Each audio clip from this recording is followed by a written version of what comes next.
बच्चों, लक्ष्य crash course आरा भोजपुर में आपका स्वागत है। आज हम लोग क्षार के बारे में जानेंगे। हमारा जो है आज का विषय है क्षार। तो हम लोगों ने खाया है बहुत सारे चीज़। अभी तो मार्केट में बहुत सा चीज़ मिल रहा है जो कि हमको खट्टा भी लग रहा है, कड़वा भी लग रहा है ना। तो आप लोगों ने सारे बच्चों ने खाया है। अभी हम लोग आंवला के बारे में जानते हैं। तो आंवला जो है खाने में कड़वा लगता है और उसमें क्षारीय गुण होता है, इसीलिए हमारे पेट के लिए, हमारे शरीर के लिए ये बहुत ही अच्छा माना जाता है। तो हम लोग जानेंगे कि जो भी पदार्थ हम खाते हैं वे या तो स्वाद में खट्टे होते हैं या कड़वे होते हैं। तो आप लोगों ने नींबू भी खाया है, आंवला भी खाया है, इसलिए ज़्यादा इसमें जानने की ज़रूरत नहीं है।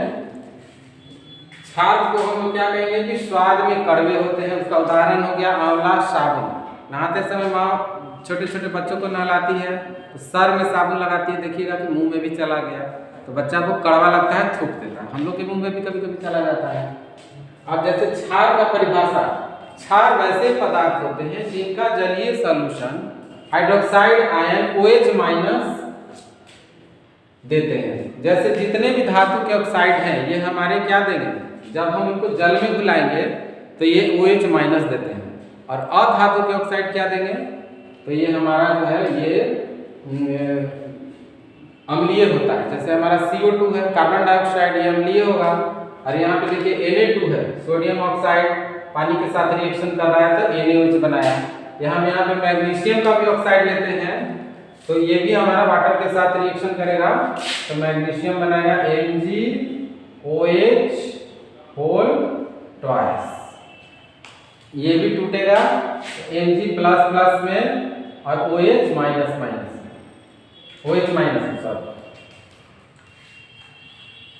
Mg++ अब जो क्षार, सभी क्षार पानी में नहीं घुलते हैं, लेकिन कुछ क्षार होते हैं जो पानी में घुलते हैं। जैसे जो क्षार पानी में घुलते हैं उन्हें हम एल्कली कहते हैं। सब क्षार को हम एल्कली नहीं कहेंगे, जो क्षार पानी में घुलेंगे उन्हीं को एल्कली कहेंगे। अब हम लोग सूचक के बारे में पढ़ेंगे कि आखिर अम्ल का जांच करते हैं, क्षार का जांच करते हैं तो किसके द्वारा किया जाता है, तो सूचक के द्वारा। वो इंडिकेट करता है, जैसे रूम में इंडिकेटर लगा रहता है। लाइट आई तो उसका लाल हो गया, लाइट कट गई तो उसका लाल खत्म हो जाता है। तो हम लोग जान जाते हैं कि अभी हमारे रूम में लाइट है, वो सूचक है। उसी तरह ये सूचक जो है हमारा अम्ल और क्षार का पहचान करता है। तो वैसे पदार्थ जो अम्ल या क्षार में अलग अलग रंग देते हैं वो उनको हम सूचक कहते हैं। और सूचक 3 तरह के होते हैं। पहला हमारा हो गया प्राकृतिक, दूसरा हो गया संश्लेषित और तीसरा हो गया हमारा गंधीय, जिसको हम गंध लेके करते हैं। तो प्राकृतिक में कौन कौन सा चीज आते हैं, तो जो प्रकृति में मिलता है, जैसे लिटमस हो गया, हल्दी हो गया, गुड़हल का फूल से बनाते हैं हम लोग लिटमस पेपर।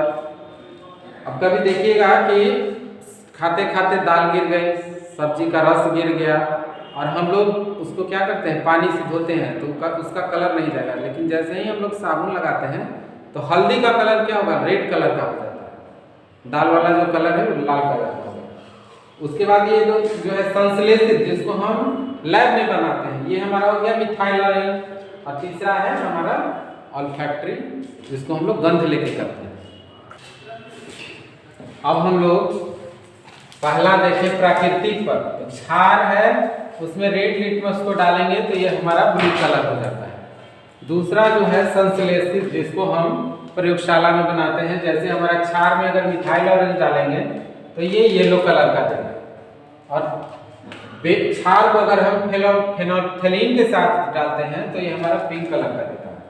अब फेनोल्फथलीन के बारे में हम जानते हैं कि ये ऐसा इंडिकेटर है जो हमें धोखा देता है, क्योंकि ये सूचक एसिड के साथ आपने पढ़ा है कि ये लाल रंग देता है, लेकिन फेनोल्फथलीन जो है अम्ल में डालेंगे तो ये रंगहीन हो जाता है, क्षार में गुलाबी कलर का हमारा देता है।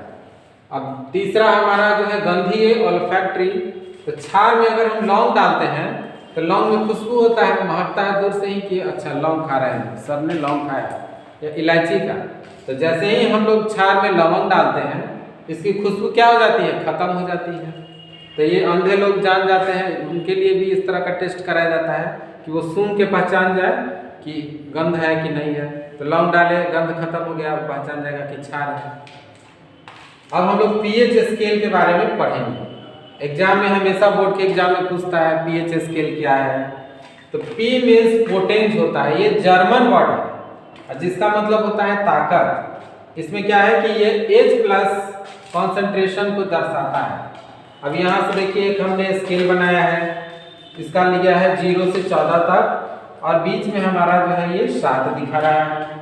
अब हम इधर एरो के द्वारा दिखा रहे हैं कि 7 से अगर हम 0 की ओर बढ़ते हैं तो ये हमारा अम्लीय गुण बढ़ता है। 7 से अगर हम 14 की ओर बढ़ते हैं तो ये हमारा क्षारीय गुण बढ़ता है। अब देखिए 0 से 7 के बीच में H प्लस का कॉन्सेंट्रेशन दिखा रहा है। यहाँ पे देखिए कॉन्सेंट्रेशन धीरे धीरे कम रहा है। यहाँ पर देखिए 7 से 14 के बीच में तो OH माइनस का कॉन्सेंट्रेशन इधर बढ़ रहा है और 7 से इधर आइएगा तो धीरे धीरे ये स्केल के द्वारा ही पता चल जाता है कि ये हमारा H प्लस का कॉन्सेंट्रेशन दिखाता है।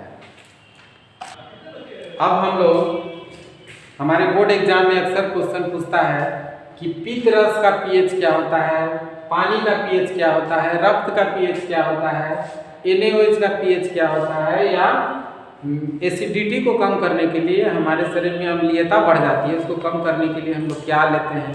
इस तरह का क्वेश्चन हमारे बोर्ड एग्जाम में हर साल रहता है।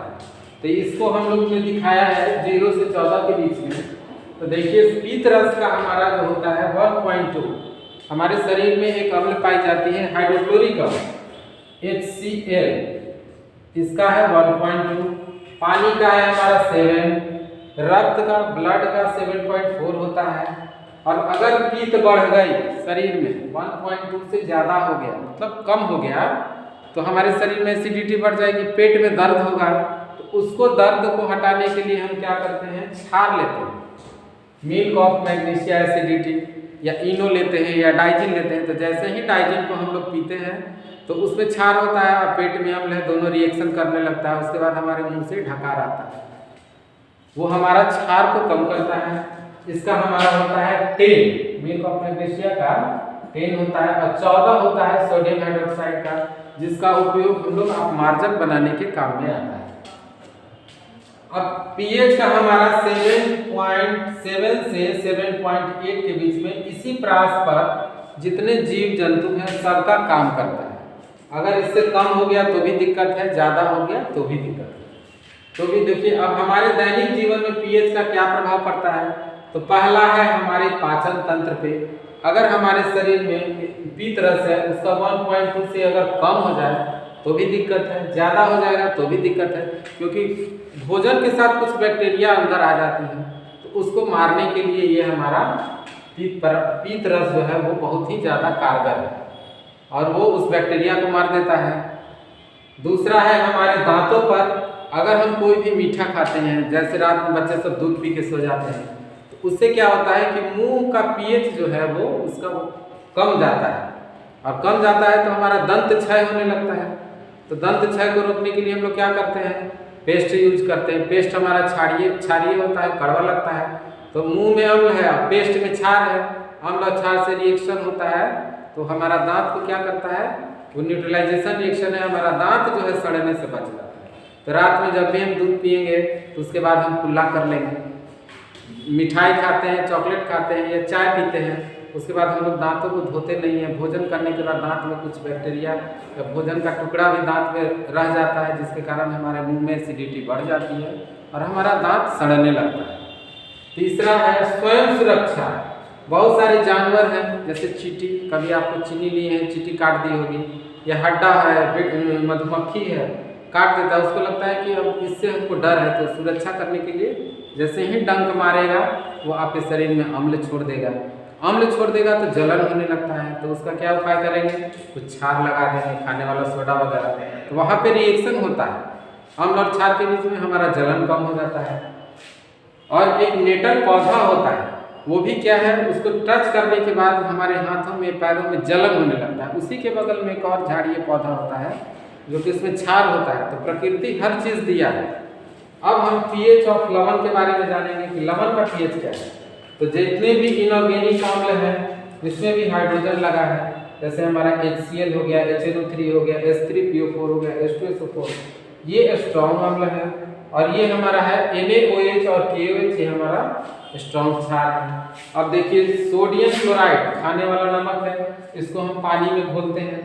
पानी को तोड़ दिया H प्लस OH माइनस में और NaCl, NaOH ये होगा और यहाँ पे देखिए HCl बना रहा है। NaOH क्या है इसमें हम देख लेंगे, NaOH है ये हमारा स्ट्रॉन्ग क्षार है और इसमें देखेंगे तो ये HCl है, ये हमारा स्ट्रॉन्ग अम्ल है।